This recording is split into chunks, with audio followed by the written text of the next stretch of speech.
Welcome to some new r/malicious compliance stories, where people comply to the letter but not the spirit of a request. I hope you had a great day. The first story is called At the End of Your Shift. I gave my 2 weeks at Banana Republic.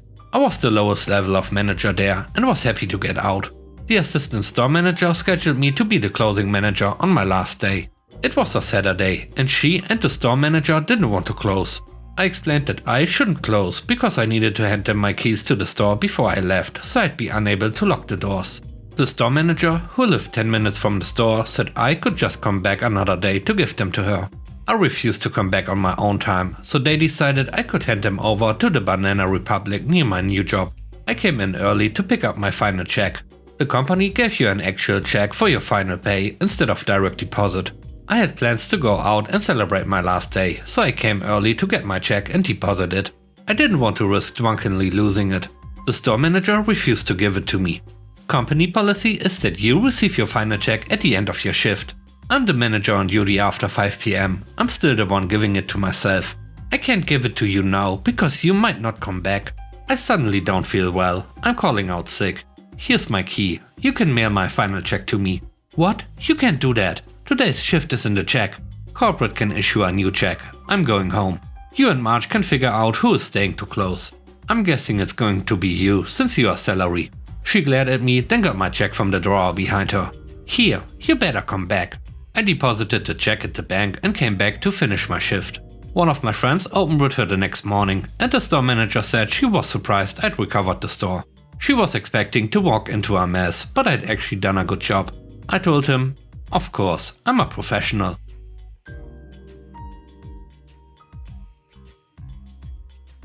The next story is called You Look Lazy. I was working in a small hospital as a security guard to help pay my way through college. I am male with long hair, and my boss was a clean-cut, beefy ex-football player. He hated that I was far more intelligent, pre-med, and could handle situations far better than he ever expected me to. I helped install a security camera system on every entrance and busy hallways to the hospital. Rather than eating meals by myself in the cafeteria, I would take my meals to the security office and watch the cameras, since I could cover more ground and still eat in peace. I would do the paperwork there and watch the cameras as well. He came to me one night hoping to catch me slacking. You know, you look lazy just sitting there. So please read the employee manual while you are sitting here. You might actually learn something. So, one night I get bored enough to pull down the employee manual and read it between my rounds. Sure enough, they weren't paying us for on-call time. Not only that, they were paying us wrong for when we got called in during on-call hours. And anytime we got called, we were supposed to be paid from the time we were paged until we arrived back home at no less than 1 hour per call and rounded up to the next half hour. I promptly photocopied the page, highlighted the section, placed a copy in each security guard's messages box and across the hall on the human resources lady's desk. I even printed off the timesheets and corrected it for the proper pay I was owed, $700 or so from the past 2 years, and left copies in HR and my boss's desk. The next day, during my day off, I received a call from our secretary saying I needed to come in immediately. I walked in to the secretary just smiling at me, my supervisor grinning from ear to ear, and my boss mad as hell. I sat quietly while he berated me about this BS move I had just pulled, to which I replied, if I recall correctly, you told me to read the employee manual so I don't look lazy. So I did. At this point he was threatening me and screaming so loudly he could be heard way down the hallway. He was threatening to fire me for insubordination and a list of other infractions. I simply stared at him and said, I think we should talk to human resources. Then I stood up and walked across the hall with him screaming at me the whole way as he stood up to follow me. I knocked on the open door. Hey, Rhonda, did you get my memo and correct the timesheet? She simply smiled and said, I sure did. I'll cut your check as soon as I can. I replied, and did you catch Larry threatening to fire me for reading the employee manual like he told me to? I sure did, hon, and you don't need to worry about your job. You are safe here, and if you need to file a complaint, reheard everything. I turned around to find Larry fuming and red in the face. He turned around and walked out of the hospital to go cool off. Our secretary, my supervisor, and HR all just stood there and broke out laughing. I looked at our secretary and said, could you please log my hour for the time I had to come in for this? Best $700 check I ever cashed. The third story is called At Will. A few years ago, my husband was laid off at the start of summer. I had a part-time gig as a teacher, but it didn't come with benefits. I had to take a job, any job, to provide health insurance while hubby looked for a new gig. I got a job as a teller at a bank. I tried, but was new to keeping a till, so a few times a week my register wouldn't balance. Never very much money, under a few dollars. But the whole staff had to stay late until we straightened it out. I felt horrible for the rest of the staff. As if that shame wasn't bad enough, my supervisor, Mel, would remind me that I worked at will and they could fire me at any time. Our family's health insurance going up in smoke was terrifying to me. Sometimes it was hard to hold back tears. I got better as the summer went on. But every few weeks, if I would make a mistake, Mel would smile as she warned me that you can be fired for no cause and you'd have to leave immediately. It was so fantastically over the top. At one point, I pointed out that constant threats didn't create a healthy environment. Her smile only broadened. It goes both ways, you can quit at any time, you know? When the school year started in the fall, I needed to take my daughter to tour her new school for her first day. I asked to take my lunch in the afternoon so I could help my daughter. Though they approved it, when it came time for my lunch, they insisted I work through my lunch because they were being slammed. By then, my husband had found a job with insurance. And even better, I'd been offered more hours teaching, though still not full-time, but it was enough. The next day, I practically floated into the bank. I waited until 10 AM, then told Mel I needed to talk with her. She replied that she was very busy and it would have to wait until after we closed. "Oh, I won't be here then," I said. She looked like I'd smacked her with a brick. "What?" I smiled. "Remember that I needed to bring my daughter to her new school yesterday? You wouldn't let me do that, so I'm doing it this afternoon." She didn't get it at all. "You can't just take an hour off when you..." I had to interrupt. "I'm not taking an hour off. I'm leaving. For good. At noon. You kept reminding me that I work at will. Thanks for those reminders. I'm leaving for good in 2 hours." While Mel fumed, I waited on customers. I practically sang my greetings to them and was so cheerful customers kept asking me why I was so happy.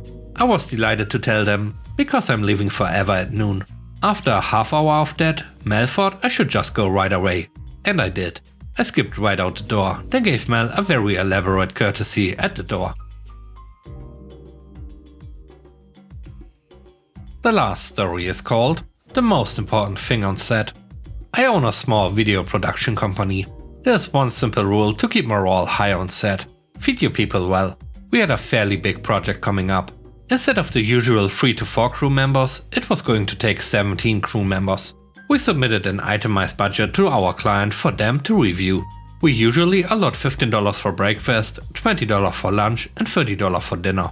I know that may seem high, but sometimes these shooting days can consistently run for 10 to 12 plus hours. It's incredibly important to keep people fed well to keep crew morale high throughout the shoot. Meals are short but planned events in the schedule, not unpaid breaks. And if all you have to look forward to is bad sandwiches during a long and demanding shift, the collective efficiency begins to fall by day 2. I have worked on many sets like that, including ones with no meals, and it is as bad as it sounds. I never want to do that to any of my crew members. Good food is the least you can do. So we sent the budget to the client, and hell breaks loose on a couple of levels. They decide they want something a little more for the set. But they also don't want to hire more crew or shoot for more days, as that would balloon the cost. It was still within the scope of what we could do, and it was an exciting project. The problem was that they wanted to help offset the potential costs of the extra art direction by reducing the rate for the crew and the meal costs. I've already offered the crew these positions for the day rates they requested, and I'm not budging on that. I don't want cheap, I want good. And if they want cheap but not good, then they can go somewhere else. Over an 8-day shoot, the total for $65 per person per day was almost $9K total.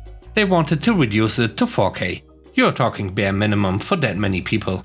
I called the client and explained that it was very important to not take away from that part of the budget, but they won't budge. I don't even spend that much for food on vacation. Okay, well, this isn't a vacation, and you are not the one working a physically and mentally demanding 12-hour shift every day for over a week in a different city. Then I had a devious idea. The film industry has lots of jargon that doesn't always make sense at face value. Things like stinger mean an extension cord, and a Texas apple box means a specially made wooden box laid down on its largest side. So I complied maliciously by saying, Okay, as I have said, it's very important to keep the meal budget as it is, but I think I can get it down to 6,000 or so. They eventually agree to it. Thank you.